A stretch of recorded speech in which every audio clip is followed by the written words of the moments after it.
You know what, this is twisted here. You might want to hold it. Yeah, there you go. See, you're looking out for me, Hillary. I appreciate that. That would look funny. So, was the Rittenhouse verdict the best thing that could have happened to Dominick Black? I think it was definitely a good thing for our case.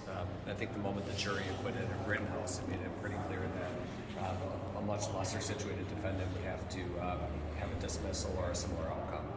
When he testified, I mean, he was hoping that it would help his case, and it did. Right, he told the truth. He did what was expected of him. As you know, the state subpoenaed him to come to court, and the law requires people to testify truthfully when they're subpoenaed. So Dominick did everything that was expected of him, and I think that was a lesser factor here than just what the law required, which was a dismissal. Go ahead. Do you have any concern that the federal authorities might still want to charge him as straw buyer? We don't know if they're going to do that or not. I mean, there's always a possibility that a person could face some additional charges, but I have no information as to whether or not that's going to happen. They made no contact about that. Nobody's reached out to me, and that's not part of any negotiation. What was Dominick's reaction to the verdict? He was happy. He felt like that was the right verdict. He felt like that was the right call for the jury to make, and he supported it. Has he spoken with Kyle since? Well, there was a condition of bond that he not have contact with Kyle, so he's not violated his conditions of bond. Now, as of a few minutes ago, he's off bond, so I would presume that he'll have contact with his friend, but I can't speak to that 100%. Can you speak to Dominick, how he feels about this outcome? He's glad to have this nightmare behind him. It was really a long road that he's been down here. We always felt all along like the two charges were a bit of an overkill situation for him. That's why we filed a motion to dismiss right out of the gate here. It took a long time to get to this point, but I have to credit the district attorney's office. They really did the right thing and reached the right decision ultimately. So if somebody buys a gun for somebody who cannot, because they're not old enough, and it ended up to be used in a crime, right, then it gets reduced to a ticket. Is that basically what we're talking about? I don't think so. I mean, I think the district attorney's office said they're still going to prosecute these cases. So they're still going to bring people to trial if an adult buys a firearm for a 17-year-old. They don't agree with Judge Schrader's interpretation of the law.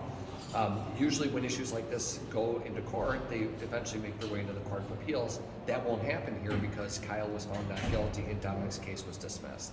Can you explain the outcome to this case? Is it with prejudice? Can it be appealed? Can it be retried? Can you speak to that? Yeah, it would be with prejudice, so there's no ability to bring additional charges against Dominick because we structured a deal where a citation was essentially the resolution for his misconduct. So as far as the state charges, that's it, done? He's done.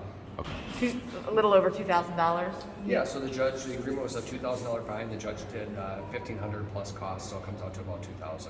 There's money on bail, so they're going to take the bail money, and he won't have any further obligations. So you're saying the judge changed the 2,000 to 1,500, but with the other costs added on? I think the judge was looking at the fact that there are court costs every time, so he reduced the fine to take into account the court costs. And I wish he were here to answer this, but he's not. Maybe you know from talking to him.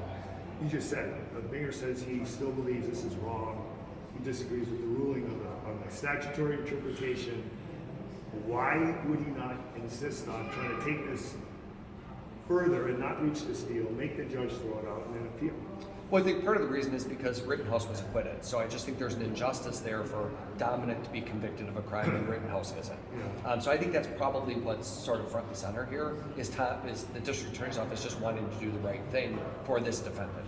How that plays out on future cases, I mean, this issue has gotten so much attention now. Somebody else will argue this if they're not already doing so, and it will make its way to the Court of Appeals. So at the end of the day, he was found the agreement was a violation of a county ordinance? Yes, the felony charges were dismissed. And the county ordinance was again what? Contributing to delinquency of a minor offense. And it's that's a forfeiture. It's a non-criminal ticket. And again, for those who don't understand, it's not even a misdemeanor, correct? Right, it's not even a misdemeanor. It doesn't rise to the level of a criminal offense. It's like a speeding ticket or some low-level variation. Do you know if this would affect his desire to go into the armed services or? I sure hope not. I mean, he's got an awesome future ahead of him. Dominick's a wonderful young man. He's a great kid. I think the world of him. So I really think he's got a bright future. Last question. So Dominick, as we know, waived his Fifth Amendment right at the beginning at the Aniak Police Department, told police the truth from the beginning, took the stand, told the truth. What does that tell us about Dominick? tells you that he's an honest person. It tells you that he does the right thing. It tells you that he's got a good moral compass. It tells you that he's the type of person who does the right thing when he's supposed to. He respects authority, and I think that's his character to the core. Thanks, Tony, for Okay, sharing. thank you. Appreciate it.